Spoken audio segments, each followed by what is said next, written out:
चंदनपुर नाम के एक छोटे से गांव में कमला नाम की एक बूढ़ी औरत रहती थी। कमला के दो बेटे थे, गुड्डू और बबलू। गुड्डू बहुत मेहनती था और अक्सर पढ़ाई पूरी करने के बाद अपनी माँ के साथ मटके बनाने में उसकी मदद करता था। लेकिन बबलू बहुत कामचोर और घमंडी था। वह अपनी माँ की बिल्कुल भी मदद नहीं करता था। एक दिन कमला बहुत बीमार पड़ गई। कमला, अरे मेरे बच्चों, अब मैं बूढ़ी हो गई हूँ, मुझसे और यह मिट्टी के घड़े नहीं बनाए जाते और न ही शहर जाकर बेचे जाते हैं। तुम लोग अब बड़े हो गए हो, मैं चाहती हूँ कि तुम लोग अब मिट्टी के घड़े बनाया करो और शहर जाकर उन्हें बेचा करो। यह घर इसी मिट्टी के घड़ों के काम की वजह से चलता है मेरे बच्चों। बबलू, अरे माँ, यह क्या कह रही हो? मैं यह मिट्टी के घड़े बनाऊंगा? यह छोटा काम मुझसे नहीं होगा। मैं तो कुछ बड़ा करूंगा। यह है ना तुम्हारा गुड्डू, यह बनाएगा तुम्हारी मिट्टी के घड़े। कमला, अरे बेटा, कोई भी काम छोटा बड़ा नहीं होता। आखिर मैंने भी तो अब तक इन्हीं मिट्टी के घड़ों की वजह से तुम्हें इतना बड़ा किया है। जब तुम अच्छे से मिट्टी के घड़ों को बनाकर बेचोगे तो तुम्हें जरूर सफलता मिलेगी। बबलू, नहीं माँ, मैं यह सब बातों को नहीं मानता। मैं मिट्टी के घड़े नहीं बनाऊंगा बस। इसके बाद बबलू वहां से चला जाता है। कमला, क्या तुम्हें भी कोई दिक्कत है बेटा इन मिट्टी के घड़ों को बनाने में? यह बबलू तो मेरी कभी नहीं सुनता। गुड्डू, नहीं, मैं यह सब अच्छे से जानता हूँ कि तुम्हारी अब तबीयत ठीक नहीं रहती, इसलिए अब तुम हम दोनों भाइयों को यह काम करने के लिए बोल रही हो। तुम चिंता मत करो, मैं मिट्टी के घड़े बनाकर उन्हें शहर जाकर बेच आया करूँगा। कमला, मुझे पता है बेटा, तुम मेरे लायक बेटे हो। गुड्डू अगले दिन से ही मिट्टी के घड़े बनाने लगता है। बबलू, अरे कुछ नहीं होगा तेरी मिट्टी के घड़े बनाने से, कोई नहीं लेगा तेरे यह मिट्टी के घड़े, समझा? बेकार में मेहनत कर रहा है। गुड्डू, मुझे नहीं पता भैया, मेरे यहाँ मिट्टी के घड़े कोई खरीदेगा या नहीं, लेकिन मुझे इतना तो पता है कि कम से कम मुझे कोशिश तो करनी चाहिए। बबलू, हाँ हाँ ठीक है, कर ले कोशिश, मुझे क्या ही लेना देना तेरी इन मामूली मिट्टी के घड़ों से।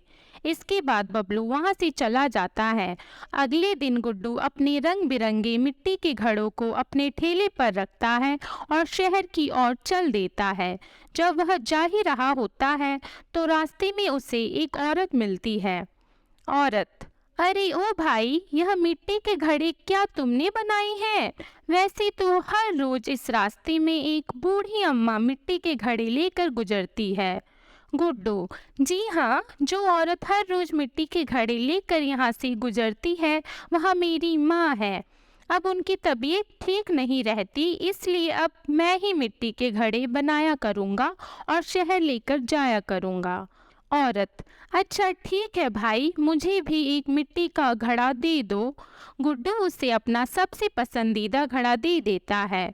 औरत, मेरे पास अभी पैसे तो नहीं हैं भाई। गुड्डू, कोई बात नहीं बहन, तुम इसे रख लो, यह मेरे हाथ का पहला बनाया हुआ घड़ा है। जब तुम्हारे पास पैसे हो जाएं तब तुम मुझे दे देना।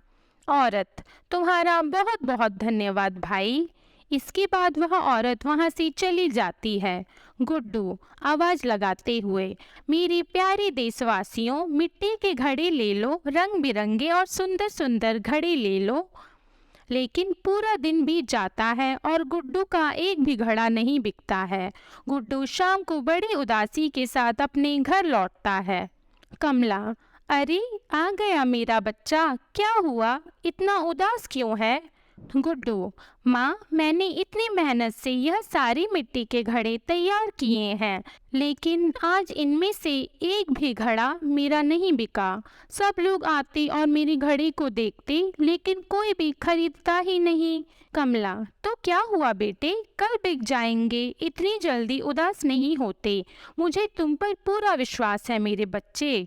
गुड्डू अपनी माँ की यह बात सुनकर, मैं और ज़्यादा मेहनत करूँगा और ज़्यादा अच्छे घड़े तैयार करूँगा, फिर वो घड़े लोगों को ज़रूर पसंद आएंगे।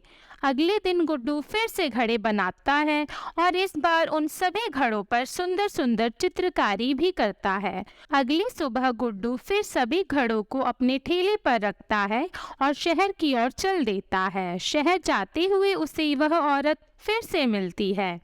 औरत: भाई, तुम्हारे हाथ का बनाया हुआ घड़ा वाकई में मुझे बहुत पसंद आया। तुम मुझे एक और घड़ा दे दो, लेकिन आज भी मेरे पास पैसे नहीं है। गुड्डू: क्या सच में तुम्हें मेरे हाथ का बनाया हुआ वह घड़ा पसंद आया?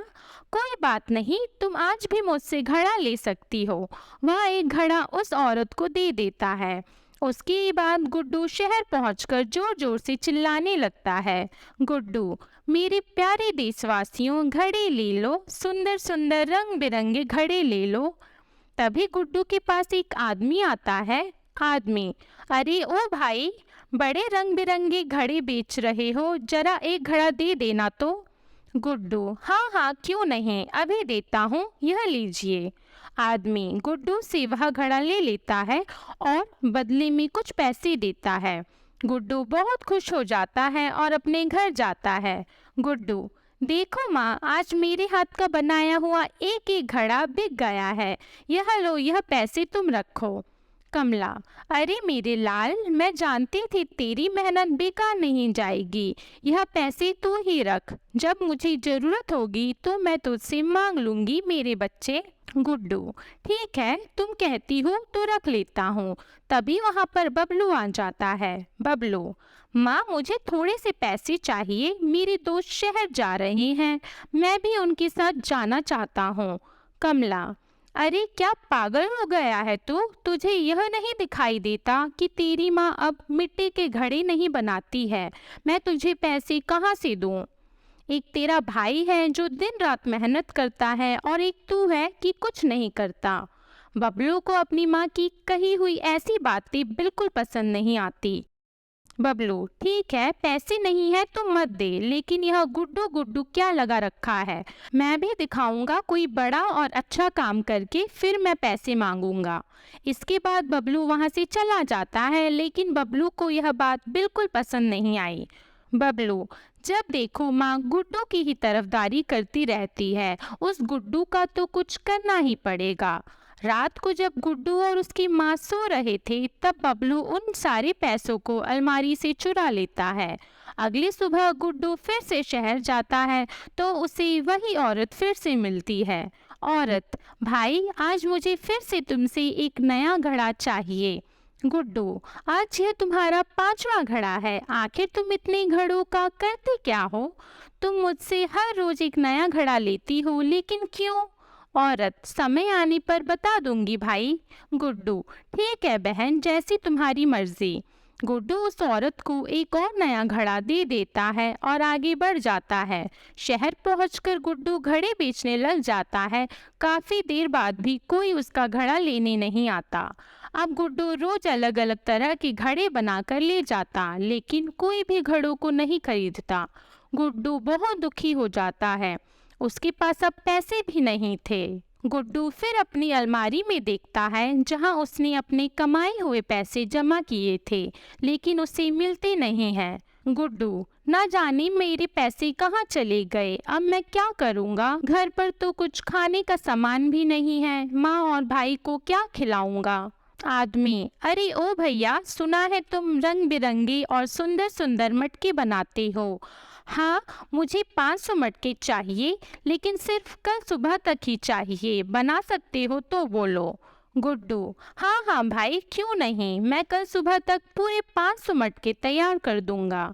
आदमी: ठीक है भाई, तो मैं कल सुबह आता हूँ, तुम अपनी 500 मटके बनाकर रखना। इसके बाद वह आदमी वहां से चला जाता है, जिसके बाद गुड्डू बड़ी मेहनत से रंग बिरंगे और चित्रकारी से भरे हुए मटके तैयार करने लगता है। वह 500 मटके बना लेता है। बबलू: लगता है यह गुड्डू कुछ करने जा रहा है, माँ के सामने फिर से अच्छा बन जाएगा। नहीं, मैं ऐसा नहीं होने दूंगा। रात को जब गुड्डू और उसकी माँ सो रहे थे, तब बबलू गुड्डू के बनाए कुछ मटकों को तोड़ फोड़ देता है। अगली सुबह जब गुड्डू उठता है तो वह देखता है कि उसके बनाए हुए कुछ घड़े खराब हो चुके हैं। गुड्डू, अरे यह कैसे हुआ? अब मैं क्या करूँगा? एक अच्छा मौका था कुछ पैसे कमाने का। अब कैसे इतनी जल्दी इतने सारे घड़े बनाऊँगा? जिसके बाद गुड्डू और दुखी हो जाता है। उसके बाद गुड्डू के पास वही औरत आती है जो हर रोज उससे मुफ्त में घड़ा लिया करती थी। औरत, इतने दिनों से मैं तुम्हें ढूंढती हूँ लेकिन तुम दिखते ही नहीं हो, इसलिए मैंने सोचा कि तुम्हारे घर ही आ जाती हूँ। गुड्डू, क्या करूँ मैं? कुछ दिनों से मेरा एक भी घड़ा नहीं बिकता, इसीलिए मेरे पास पैसे भी नहीं थे। घर में बीमार माँ और भाई है। अब बेकार में चक्कर लगाने से क्या होता? एक अच्छा मौका मिला था 500 मटके बनाने का, लेकिन उसमें से आधे घड़े तो टूट चुके हैं। वह आदमी भी आता ही होगा। अब मैं क्या करूँगा? औरत, गुड्डू की यह बात सुनकर तुम दुखी क्यों होते हो भाई?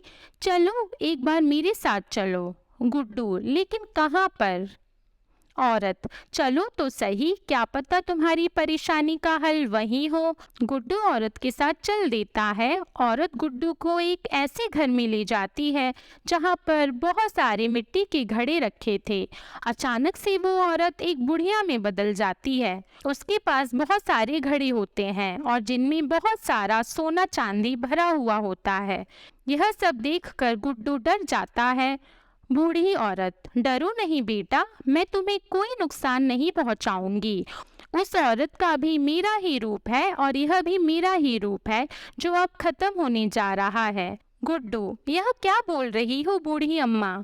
यह आप कैसे एक जवान औरत से बूढ़ी औरत में बदल गई और आपके पास इतने सोने चांदी से भरे हुए घड़े क्या कर रहे हैं? बूढ़ी औरत, बताती हूँ बेटा, सब बताती हूँ। मैं भी तुम्हारी तरह पहले बहुत ही मेहनत और लगन से मिट्टी के मटके बनाया करती थी। एक दिन मेरे घर एक बाबा आए जो बहुत भूखे थे। मेरे घर में खाने को कुछ नहीं था सिवाय दूध और चावल के, इसीलिए मैंने उनके लिए खीर बना दी। खीर को खाकर वो बहुत खुश हो गए। फिर उन्होंने मुझसे कहा कि मैं उनसे कोई 2 इच्छा मांग सकती हूँ। मैंने पहली इच्छा उनसे मांगी कि मैं कभी लोगों के सामने बूढ़ी ना दिखूं, और दूसरी इच्छा मांगी थी कि मेरे घर में जितने भी घड़े हैं वह सब सोने चांदी से भर दे, और ऐसा ही हुआ। लेकिन फिर बाबा ने कहा, जब तुम्हारी उम्र पूरी हो जाएगी तो तुम अपने असली रूप में आ जाओगी, इसलिए इस दुनिया को छोड़कर जाने से पहले तुम यह सब एक ऐसे इंसान को दे देना जो तुम्हारी ही तरह मेहनत और लगन से काम करता हो और जिसके हाथ के बनाए घड़े में सोना रखने से वह दुगना हो जाए। इसलिए मैं जाकर गांव-गांव से अलग-अलग जगहों से मिट्टी के घड़े लेती हूँ। लेकिन जब मैंने तुम्हारा मिट्टी का घड़ा लिया और उसमें सोना रखा तो वह सच में 2 गुना हो गया। इसलिए मैं तुमसे हर रोज एक नया घड़ा लेने लगी और यह सोना दुगना होता चला गया। अब मेरी उम्र भी पूरी हो चुकी है और मेरे जाने का समय भी पूरा हो चुका है, इसलिए मैं तुम्हें यहाँ लेकर आई हूँ। गुड्डू यह बात सुनकर हैरान हो जाता है। गुड्डू, लेकिन बूढ़ी अम्मा, मैं इतने सारे सोने का क्या करूँगा? मुझे इतने सोने चांदी की ज़रूरत नहीं है। बूढ़ी औरत, मैं जानती हूँ बेटा, तुम्हें तो केवल इसमें से एक ही घड़ा लेना है, बाकी सब तो अपनी अपनी जगह पहुँच जाएंगे। गुड्डू, अपनी अपनी जगह मतलब कहाँ पर? बूढ़ी औरत, मेरे मरने के बाद बाकी का सोना चांदी मेरे साथ ही चला जाएगा बेटा, और तुम्हारे पास जो सोने चांदी से भरा मटका रहेगा वह केवल तभी तक तुम्हारे पास रहेगा जब तक तुम कोई गलत काम नहीं करते। तुम इससे ज़रूरतमंद लोगों की मदद करना, जिससे यह सोना अपने आप ही दुगना होता चला जाएगा। गुड्डू, ठीक है, मैं ऐसा ही करूँगा। मैं इसका कभी भी गलत इस्तेमाल नहीं करूँगा और हमेशा गरीबों की मदद करूँगा। इसके बाद गुड्डू वहाँ रखी मटकों में से एक सोने का घड़ा उठाता है और घर चला जाता है। घर आते ही बबलू उसे देख लेता है। बबलू, अरे माँ, जल्दी आ, देख अपनी लाडली को, लगता है किसी की चोरी करके आया है। इतना सारा सोना चांदी, रुक रुक, कहाँ से लाया है तू यह सब? गुड्डू, नहीं भाई, मैंने किसी के घर चोरी नहीं की है। कमला, बेटा मैं जानती हूँ कि तू कभी किसी के यहाँ से चोरी नहीं कर सकता, लेकिन इतना सारा सोना चांदी तेरे पास आया कहाँ से? इसके बाद गुड्डू अपनी माँ और अपने भाई को पूरी कहानी बताता है। कमला, मैं ना कहती थी तू मेरा हीरा है, हीरा। यह तेरी मेहनत और लगन का ही फल है जो तुझे सोने चांदी से भरा हुआ मटका मिला। बबलू, मुझे माफ़ कर देना भाई, मैंने ही तुम्हारे बने बनाए मटके खराब किए थे। मेरी वजह से तुम्हें कितनी परेशानी उठानी पड़ी। माँ हमेशा तुम्हारी तारीफ किया करती थी, जो मुझसे बिल्कुल भी बर्दाश्त नहीं होती थी, लेकिन सच में मुझसे बहुत बड़ी गलती हुई है। मुझे माफ़ कर दो भाई। गुड्डू, कोई बात नहीं भाई, मुझे अब तुमसे कोई शिकायत नहीं है। अब हम दोनों भाई मेहनत करेंगे और पहले से ज़्यादा अच्छे घड़े तैयार करेंगे। इस सोने चांदी से ज़रूरतमंद लोगों की मदद भी करेंगे।